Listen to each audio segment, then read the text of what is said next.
लीला भी बहुत अच्छी है ठाकुर जी की।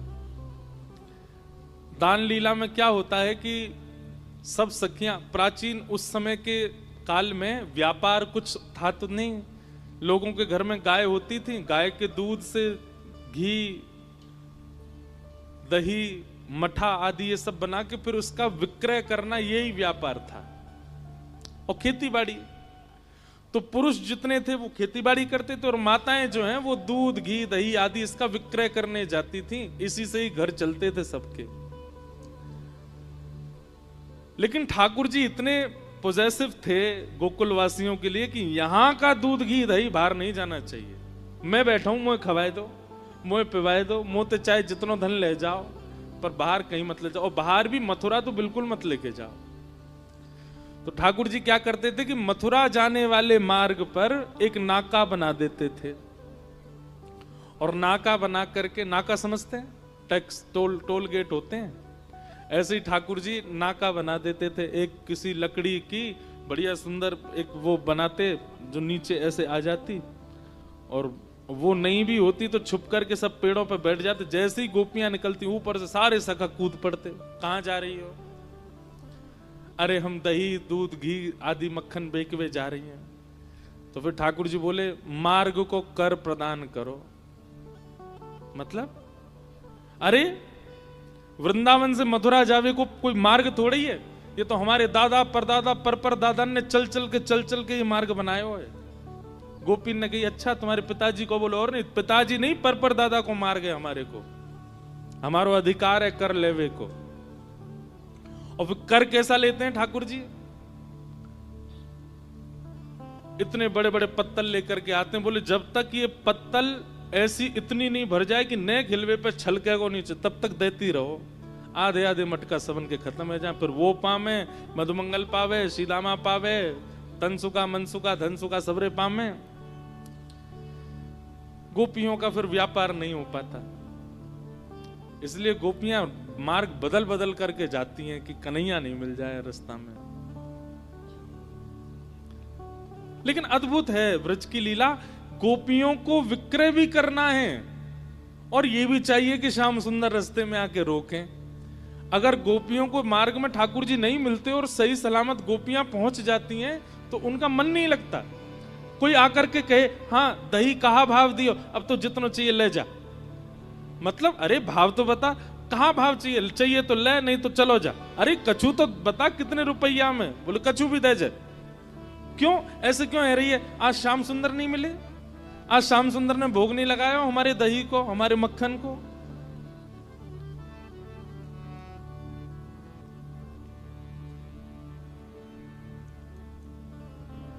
गोपियां ठाकुर जी को ही निवेदित करना चाहती हैं, भले ही संसार के लिए प्रस्तुत कर रही हैं, अपने जीवन यापन के लिए प्रस्तुत कर रही हैं, लेकिन सबसे पहले ठाकुर जी उपभोग करें। ये स्थिति गोपी की है। हमारा स्वभाव कैसा है? कुछ भी नवीन अगर आता है जीवन में, सबसे पहले हमारा भाव क्या होता है कि हमारा प्रेमी संसार का पहले इसका उपभोग करे। पर गोपियों का स्वभाव ऐसा है कि हमारे जीवन में कुछ भी नवीन है उसको सबसे पहले ठाकुर जी भोग लगाए, फिर किसी और को आस्वादन कराना है।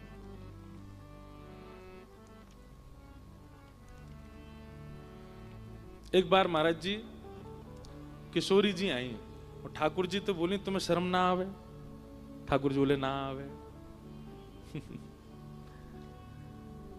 बोले तुम ऐसे गोपीन को रास्तों रोक करके उनके मक्खन को, दूध को, दही को सबको हरण कर ले, यहाँ में तुम्हें लज्जा ना होवे? ठाकुर जी बोले बिल्कुल ना होवे। बोले काउ दिना ब्रह्म विधाता मिलेगा ना, बातें कहूंगी कि अगले जन्म में तुम गोपी बन के आई हो और तुम यहां से दही लेके जाए करोगे, मैं तुम बन के आऊंगी, मैं कृष्ण बन के आऊंगी, और तब तुम्हें रास्ता में पकड़ के कभी नोचूंगी, कभी तुम्हारे मटकिन ने फोड़ूंगी, तब तुम्हें पता चलेगी हमें कितनी पीड़ा होवे। ठाकुर जी बोले अगले जन्म तक काई को प्रतीक्षा करो, कल ही कर लेते हैं। किशोरी जी बोली कल ही कैसे करोगे? बहुत दिन बाद ये प्रसंग याद आया आज। तो ठाकुर जी बोले एक काम करो, अपने सब वस्त्र मोकू दे जाओ अपनो श्रृंगार मुझको दे जाओ, मैं कल किशोरी जी बन के आऊंगा और मैं अपनी पीतांबरी, अपनी पगड़ी, अपनो पटका, अपनी वंशी और अपनो सब श्रृंगार आपके दो, आप कृष्ण बन के आओ। ठाकुर जी, किशोरी जी बोली अकेले अकेले आना, अरे तो है ना मधुमंगल श्रीदामा, जे ललिता बन के आवेगो, ये विशाखा बने। ललिता जी बोली या तो ना दूंगी मैं अपने वस्त्र, ये नहावे ना धोवे। मधुमंगल बोलो हम बे तेरू रेंट निकलती रे। रेंट नहीं समझे होंगे, रेंट जानते हैं? यहाँ निकली रहती है ना, उसको कहते हैं रेंट ब्रज भाषा में। मधुमंगल बोलो हेरी विशाखा बड़ी इतराए रही है, रोज नहा के आवे, तेरू रेंट निकलती रे। ठाकुर जी बोले देखो लड़ो झगड़ो नहीं, मैं श्री जी के वस्त्र पहन के आऊंगो और मैं मटकी सिर पर धर के लाऊंगो और मधुमंगल है का ललता बन के आवेगो, श्रीदामा विशाखा बन के आवेगो, तन सुखा मन सुखा धन सुखा ये सब ये चित्रा सखी इंदु लेखा आदि ये सब बन के आवेंगे। और कल हम देखें, हमें भी अनुभव हो कि भाई तुम्हें कितना कष्ट होवे। श्री जी बोली देख लियो, जैसे जैसे आप करते हो बिल्कुल वैसे ही करूंगी मैं। ठाकुर जी बोले हाँ करियो। और अगले दिन आहा क्या छवि बनी है ठाकुर जी की। किशोरी जी पीतांबरी पहन के आई हैं, धोती पहन के आई हैं ऊंची, पामन में मोटे मोटे कड़ूला, जैसे एक गोप बालक पहनता है, एक गौशाला में गैया की सेवा करे वारो जैसा श्रृंगार करे, वैसी आज श्री जी श्रृंगार करके आई हैं। बगलबंदी पहन के आई हैं, ऊपर तो एक ऐसा पटका डालो है और कमर में एक कारी कमरी बांधी है ठाकुर जी की तरह, सिर पर टेढ़ी सी पाग बांधी है, पाग में सुंदर सुंदर पुष्प लगाए हैं, बीच बीच में पत्ता खोंच लिए हैं, वनमाली बन के जाते हैं ठाकुर जी। और यहाँ हाथ में लोमना, लोमना कहते हैं गैया का जब दूध निकालते हैं तो कई गाय पैर चलाती हैं, तो उनके पैर को बांधने की जो रस्सी होती है उसको लोमना कहते हैं। वो लोमना कंधा पर डाल करके श्री जी ठाकुर जी को रूप धारण करके आई हैं और बिल्कुल ठाकुर जी की तरह काजर लगा के नेक नेक ऐसे मीड लियो है, तो थोड़ा थोड़ा फैल रहा है जगह जगह से, जैसे ठाकुर जी बन के आते हैं। यहाँ पे एक डिटोना धर के ठाकुर जी की तरह बिल्कुल श्री जी तैयार है के आई हैं। मधुमंगल श्रीदामा फटे पुरानी लत्तान ने पहन के डोले, वैसी सबरी ललता विशाखा बन के आई हैं। किशोरी जी के रूप को दूर से ठाकुर जी देख रहे हैं और दूर से देख करके इतने आनंद में भर गए, आहा कितनी सुंदर लगे। और बिल्कुल ठाकुर जी की तरह ही चल रही हैं, जैसे ठाकुर जी टेढ़े मेढ़े है के चले, बेर बेर में ऐसे खड़े हो जाएं, पामन ने त्रिभंगी कर लें, ऐसी किशोरी जी बिल्कुल मानो श्याम सुंदर के रूप में आ जाई हैं। और सब सखियां भी बिल्कुल सबके भाव से, जैसे सारे सखा हैं वैसे सब बन बन के आए हैं। किशोरी जी आई, सब उनको देख करके आनंदित हो गए। लेकिन जैसे ही श्याम सुंदर आए, आहा लहंगा पहनो है, ऊपर सुंदर चुनरी डारी है, यहाँ पर एक किशोरी जी टीका पहन के आए हैं, कानन में कुंडल झमक रहे हैं, चलें तो हाथन में सुंदर सुंदर ठाकुर जी ने चूड़ी पहनी है, पामन में पाजेब पहनी है। और जैसे श्री जी चलती हैं बिल्कुल वैसी ठाकुर जी चाल चलते आ रहे हैं। रखी है एक मटकी सिर पर धर रखी है और ठाकुर जी मधुर चाल से चलते आ रहे हैं। श्री जी को देख करके तो सब आनंदित है गए, पर ठाकुर जी को श्री जी के रूप में देख करके किशोरी जी तो मोहित है गई। आहा ये कितने प्यारे लग रहे हैं। अरे विधाता तेने ही लाला काई को बनाए, लाली बना देती और मोह लाला बना देती, फिर आता आनंद।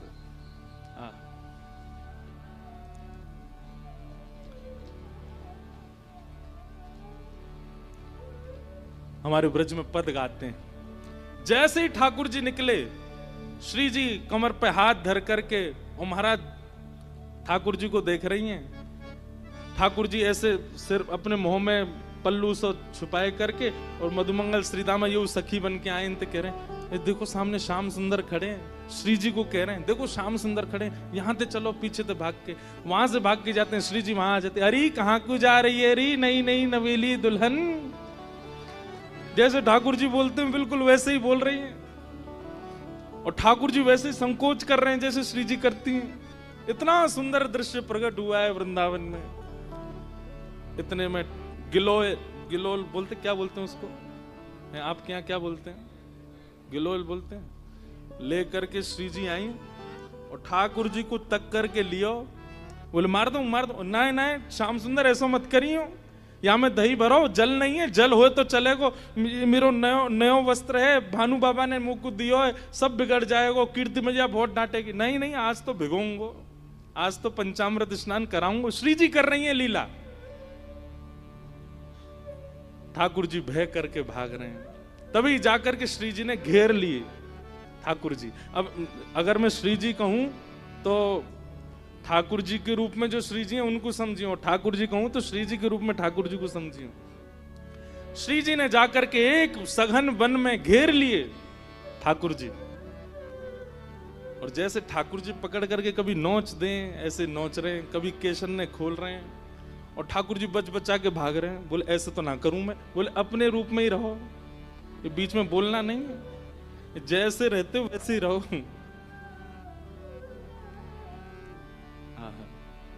चारों तरफ से घेर लिया है सखियों ने ग्वाल रूप में, और बीच में किशोरी जी के रूप में ठाकुर जी, तंसुका मनसुका सब सखी बनकर के बीच में घबरा रहे हैं, कांप रहे हैं, खड़े हैं, और चारों तरफ सब सखा अपने अपने डंडा ने लेके खड़े हैं। बोले अब बताओ कहां को जाओगे? तब हमारे ब्रज में पद गाते हैं, हमारो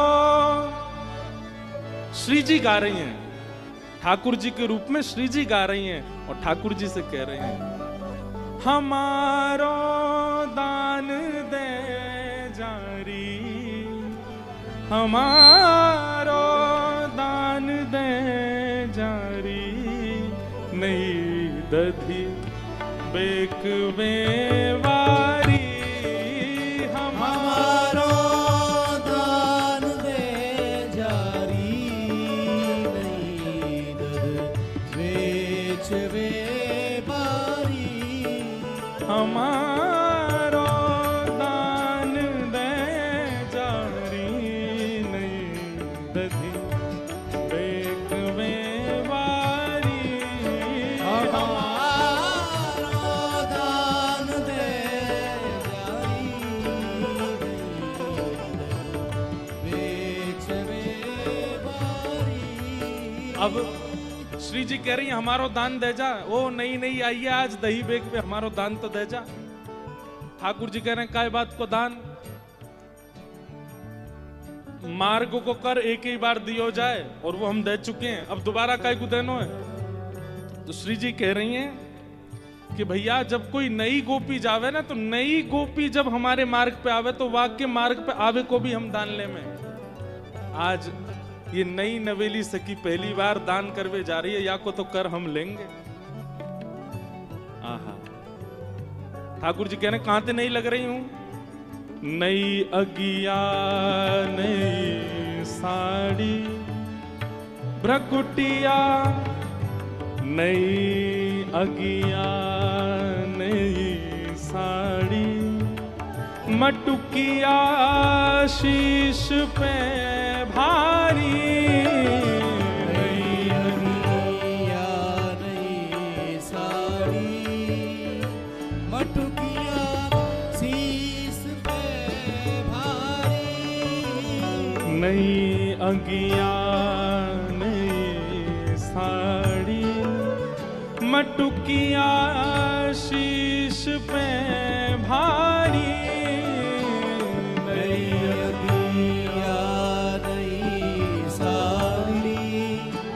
मटुकिया शीश पे भारी। श्री जी कह रही हैं देखो नई साड़ी पहन के नयो नयो सो अंगया को ऐसी बढ़िया लग रही है, और भारी मटकी सिर पे लेके वाकू बचावे के काजे ऐसी संभल के चल रही है। चले तू चाल मत वारी। ओ चले तू चाल मतवारी, चले तू चाल मतवारी, चले तू चाल मतवारी। ओ नहीं दरी बेच में वारी। ओ चले तू चाल मतवारी, बेच में वारी। हाँ हमारो दान दे जारी, नहीं दरी बेच में वारी। हमारो दान दे जारी, बेच में वारी।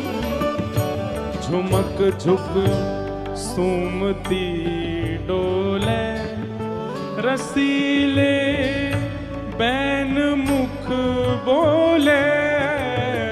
झुमक झुक झूमती डोले, रसीले बैन बोले।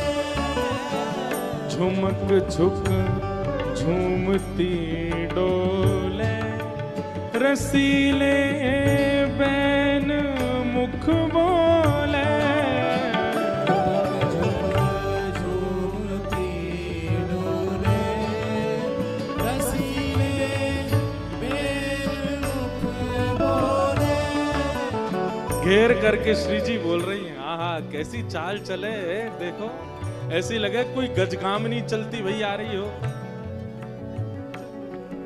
ठाकुर जी को कह रही हैं,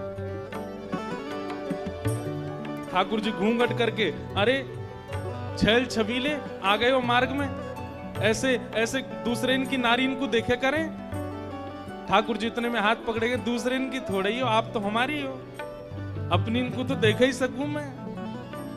ठाकुर जी घूंघट करके चल रहे हैं तो श्री जी कह रही हैं, ये घूंघट क्यों नहीं खोले, ये घूंघट क्यों नहीं खोले, ये घूंघट क्यों नहीं खोले, ये घूंघट क्यों नहीं खोले। मरी जाए लाज की मारी। ये घूंघट क्यों नहीं खोले, मरी जाए लाज की मारी। हे हमारा दान दे जारी, नहीं तजी बेक में वारी। हमारो दान दे जारी,